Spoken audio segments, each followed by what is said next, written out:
So, hello. This is my usod and it's my ranch time. Okay. Magsugod sa atong story time aning pag reels, no? Samtang maghungit ko, isa ka hungit be.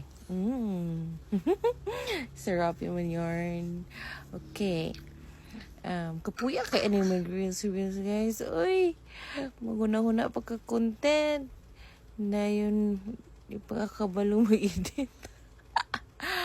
Okay, lagi na tayo magmukbang na lang for ko ano, may na lang naapot tayo filter gamay manggod.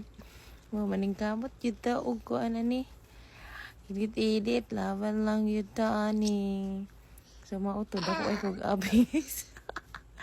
Sa akong anak na din diri, na ma-appeal siya voice over. May jud ka ay ning luto ni Ate Inday ay.